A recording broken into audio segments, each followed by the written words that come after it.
All right, I just needed to, get into that one, y'all. Okay. Thank you all for being here with me. It is exciting to be in this room with hundreds of my favorite people, my favorite humans. Truly, there's nothing better than getting together with our OSCA family, and I'm honored to be able to share this weekend with you. Before we dive into the State of the Union and everything that we've been through and all that we have accomplished since we got together last June, I'd like to ask for a round of applause for you, our delegates. Y'all are amazing.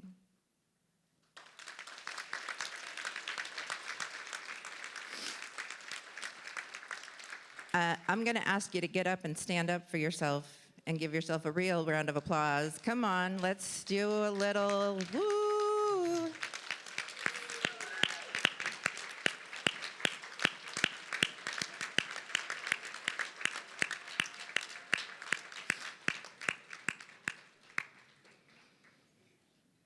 All right, so you guys know that I really am kind of loving Star Trek and Star Wars. You may have figured that stuff out, right? But my favorite movie of all time is Rocky.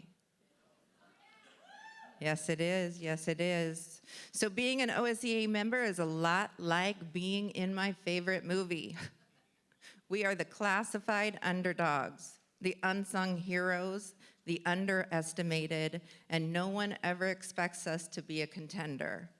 But OSCA members continuously punch above our weight class every day. We fight against the odds for ourselves, for our coworkers, and our students. No matter what punches life throws at us, we keep standing and we keep fighting. And like Rocky, we win our fights on our own terms, not by somebody else's standards of success. We win by just going the distance. We go the distance, y'all. We go the distance. OSCA members are an inspiration. You are an inspiration. It takes a special person to know there is nothing better than spending 3 days with your fellow members digging into all the business that makes our union tick. The work we do at conference is vital. It is the core of who we are as OSCA members, not just the official business, like resolutions and elections, which are absolutely essential and really riveting. Excited for that. Come on, come on, come on, come on. But more importantly, we get to spend time together. This is what makes OSCA more than a union. We are a family. At conference, we build community and friendships. We get to know each other and know that we can rely on one another. Like Rocky, and yes, you're going to hear a lot of that, running up the steps, this weekend we are training and preparing for the fights ahead of us together, and I wouldn't have it any other way. This weekend, I have been OSCA president for exactly 1 year.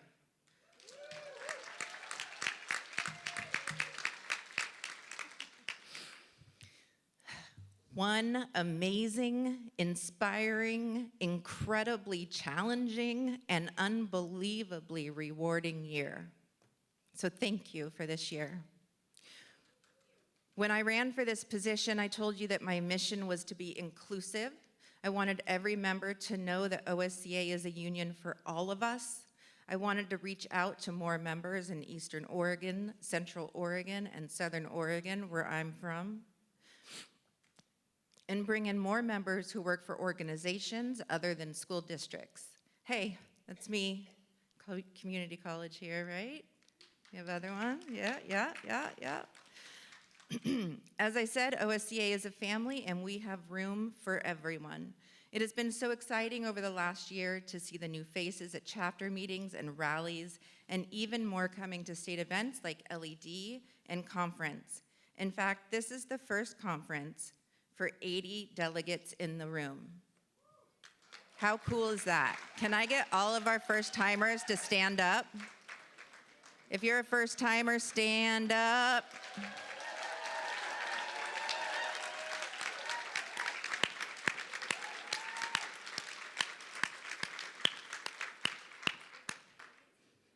Thank you.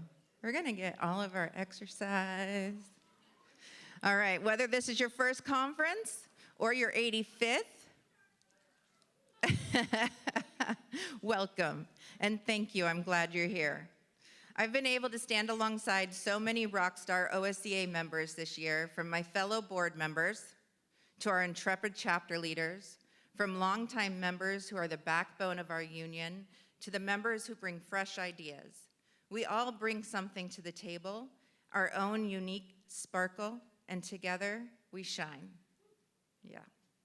And now that we are together again for conference, I'm happy to tell you that the state of our union is strong.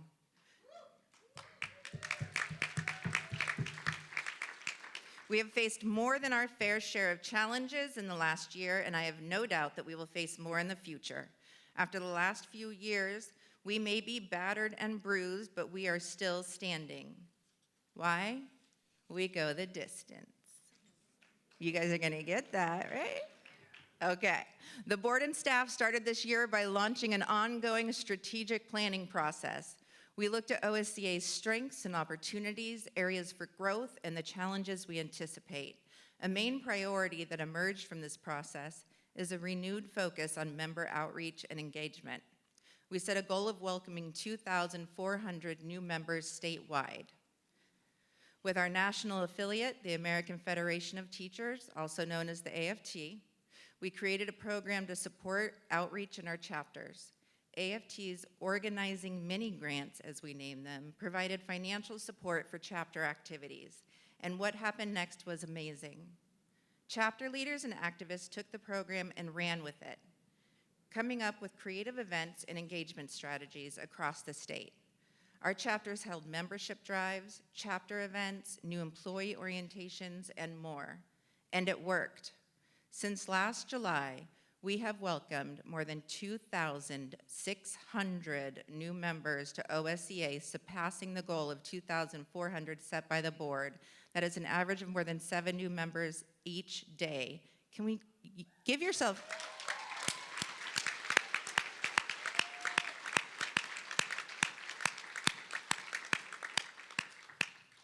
Even better, I am excited to report that we have more members today than we did a year ago, ending a 5-year trend in membership declines.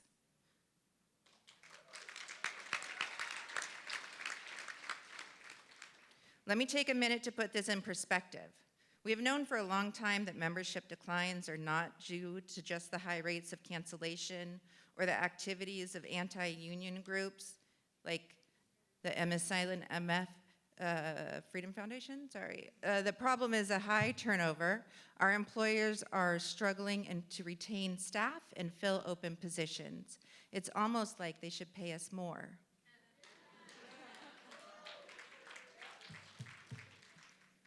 Current education employees, some of whom have been in the field for decades, are leaving their jobs with Oregon schools and education programs. School staff are retiring, getting burnt out, or leaving for higher paying jobs that come with less stress. This creates a constant churn of new employees with fewer longtime members to welcome them. I'm sure this isn't news to anyone, but it may be the one issue that is universal across our chapters. In a minute, I'll talk about all the ways that OSCA is working to reverse this trend, but for now, my point is that these issues didn't go away this last year. In fact, there was historic staffing crisis, which only made chapter outreach harder. You might have expected to see the largest decline in membership yet, but that's not what happened. That is not what happened. Instead, chapter leaders, organizers, and activists dug deep into the reserves of strength none of us knew we had. And in what I would say is the greatest exhibition of guts and stamina since Rocky hit the theaters in 1976. Yeah.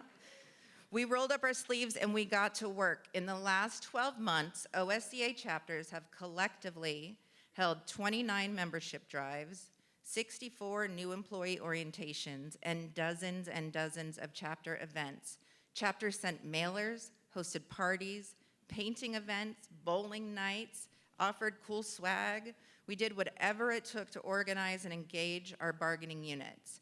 And our union is stronger today than it was a year ago because of you. It is stronger today because of you. So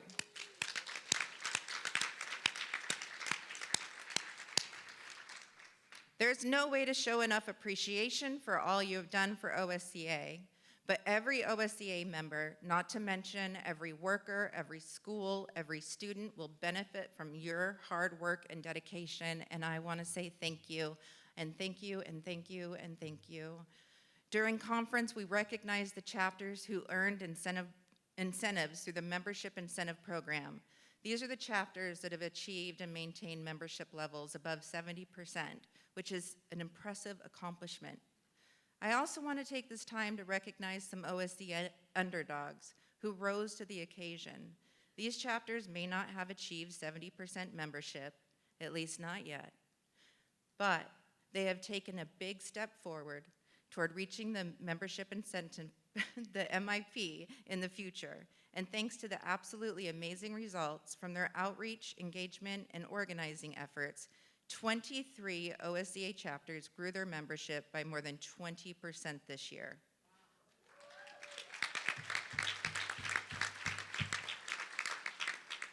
That is amazing. We also will celebrate these chapters later on, but I just have to give a shout out to a few superstars. North Powder Chapter 123 had 50% growth. Pendleton Chapter 115 had 56% growth. Oak Ridge Chapter 46 had 59% growth. Winston Dillard Driver Chapters 205 had 67% growth. And Culver Chapter 166, whose membership growth clocked in at a mind-blowing 240%.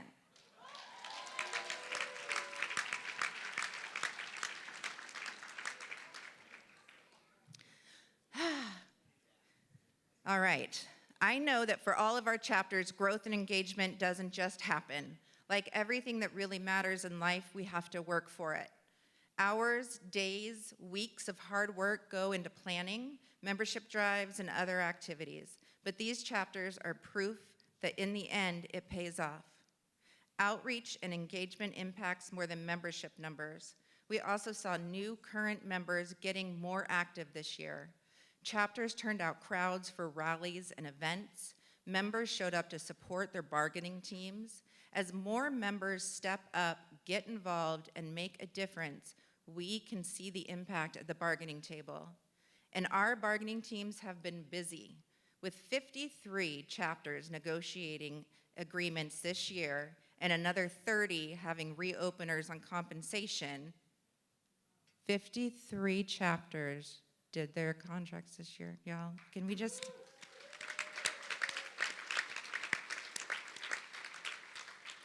And I gotta say, we've seen some of the best contracts I have ever seen. Chapters won COLAs in the double digits, big step increases, better leave and insurance policies, and so much more. Contract wins like these are only possible when the chapter is strong. Managers know that high membership rates mean the majority of employees are standing with the bargaining team. Bargaining teams know that they have support and solidarity from their colleagues, so they stand firm on what fellow members need from the new contract.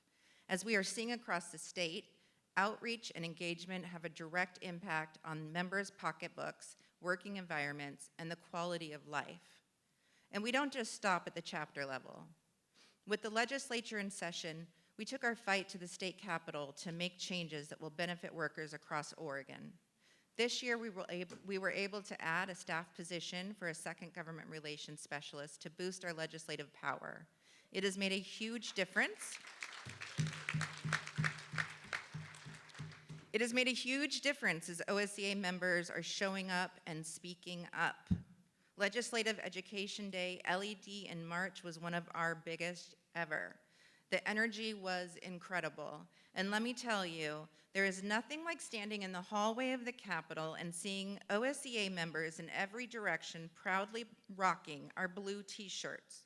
Y'all, we showed up dressed in our t-shirts, told them who we were, and told them what was happening, right? How many of you were at LED? All right, members came from every zone to speak up for what education workers need, what our schools need, what our communities need. You were excited, you were engaged, you leaned in, and you spoke truth to power, and you were heard. We might feel like the underdog, but we pack a big punch. In meeting after meeting, OSEA members let lawmakers know what we are experiencing in our workplaces. We let them know that short staffing and a lack of training means staff get serious injuries on the job and students aren't set for success. When school employees don't have just cause protections or access to unemployment insurance when we're laid off, we can't fill positions that pay less and have fewer protections than the fast food restaurant down the street. I could go on, but it would take me a year, okay, it would take me all weekend at least, to tell you every powerful story that was shared at LED this year. But we kept that energy going all session. We didn't just stop at LED. Members, including some in this very room, testified before legislative committees on bills that had the potential to change our lives.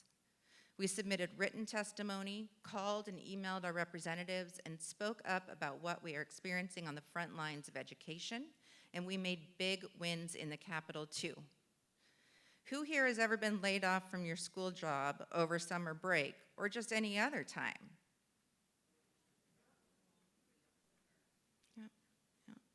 I have great news for y'all. Beginning next January 2024, you will have access to unemployment insurance benefits.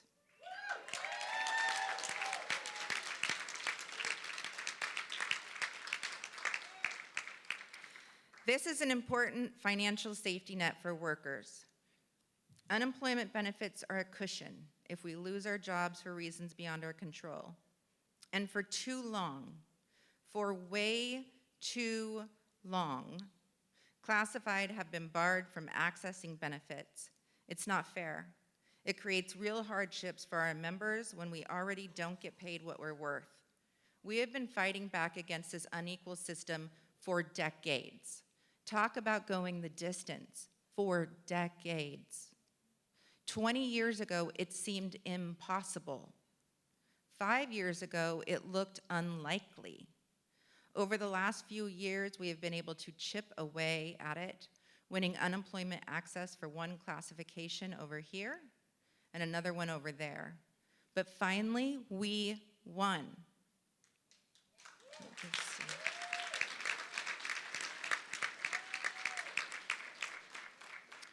Thanks to Senate Bill 489, and really thanks to the many OSEA members who have fought for this over the years and decades, this is the last summer that K-12 classified will have to clear some arbitrary hurdle that applies to no other class of worker. And that is going to be literally life-changing for many of our members. They said we couldn't get it done, and we did it. We did it.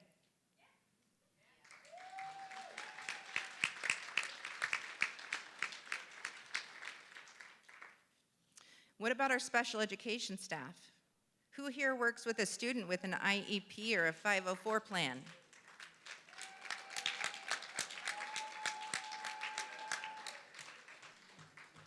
Great news for you here too. Beginning next school year, districts will be required to give you access to all those plans. They will be required to include you in meetings that make changes to those plans.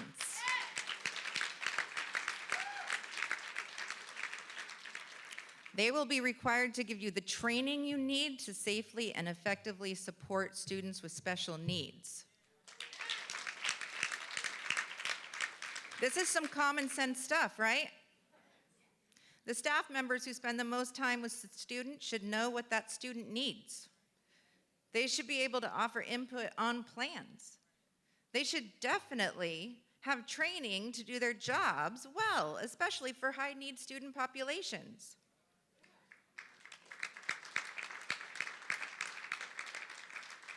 And sadly, we know that in most districts, this has not been the case until now. Senate Bill 756 is good for everyone, and I do mean everyone. I cried when I heard it passed. As the proud parent of a student with an IEP who just graduated high school,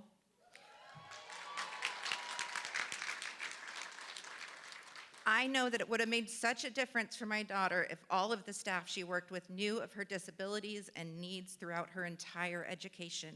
And I am overjoyed that students like her will have that support from the wonderful people like you in this room from now on. And I thank you. As a mother, as a unionist, as your sister in this fight, I thank you.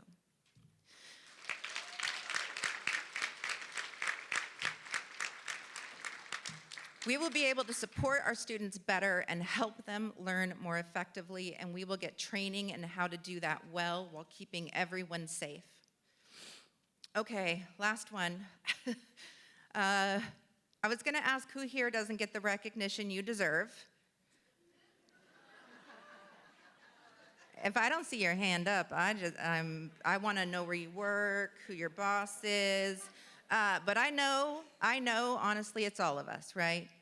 And that's why it's important to win legal recognition of Classified School Employees Week, the first week of March, now and forever.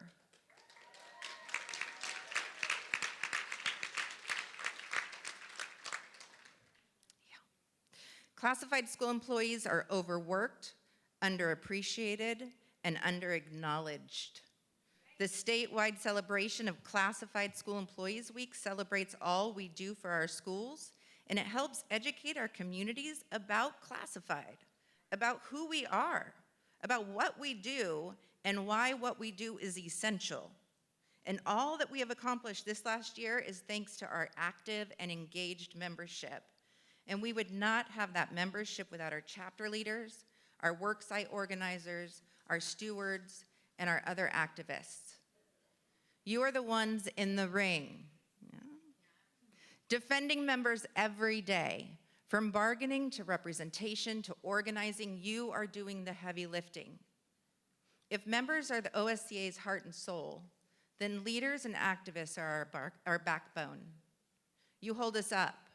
You support us all and keep our union strong. Could all of our chapter leaders, worksite organizers, stewards, and activists stand to be recognized?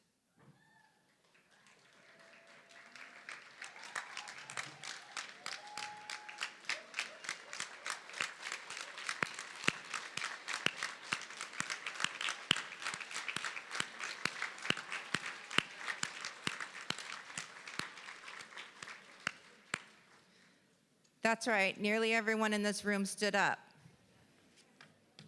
And those of you who didn't stand up, I saw a few of you, chapter presidents, sitting down, applauding.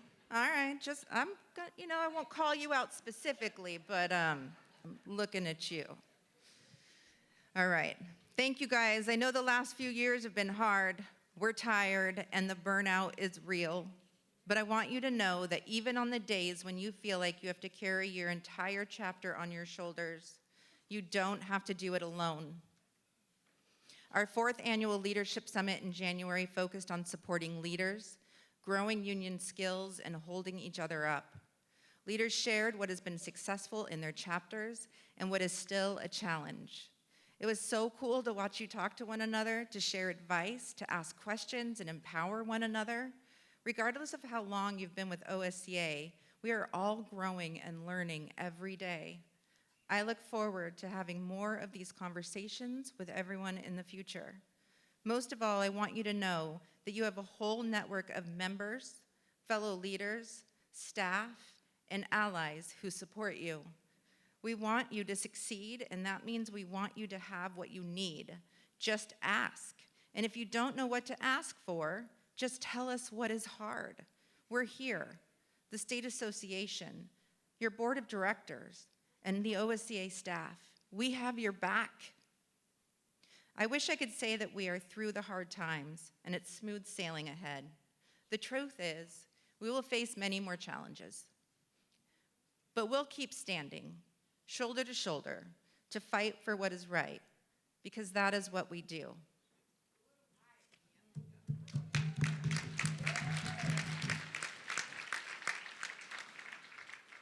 There are reasons to be optimistic, right? The COVID-19 emergency is finally over. And while we're hearing threats of budget cuts and staff reductions from some of our employees, our chapters are strong. Together, we have fought for the most school funding our schools have ever had. Turnover is still high, and I know that puts pressure on our members and our chapters, but the tide is finally starting to turn. Increased advocacy over the last year is bringing attention to the value of classified employees. Our strong contracts and legislative wins are literally changing members' lives, which is great for us because it also means that jobs like ours will be more desirable. In the long term, this will help ease our staffing crisis and limit turnover, and that helps our members too. And this is exactly why we organize in our chapters. When we talk about membership and how much it matters, it's not because we're greedy for more dues dollars. It's not because we resent our colleagues who aren't members. Membership matters because our members matter. Solidarity matters. Care and compassion among our peers matter. No one will look out for us if we don't look out for ourselves, and organizing in our union boosts our worker power. Our strength is in our numbers. We can do more, go further, and win bigger when we do it together.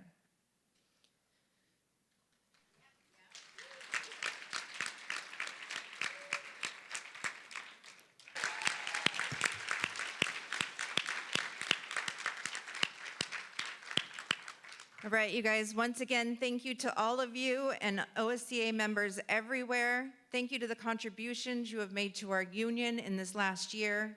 We have the momentum. We have proven what we can do, and I cannot wait to see what we will do together in the years to come. Thank you. Thank you.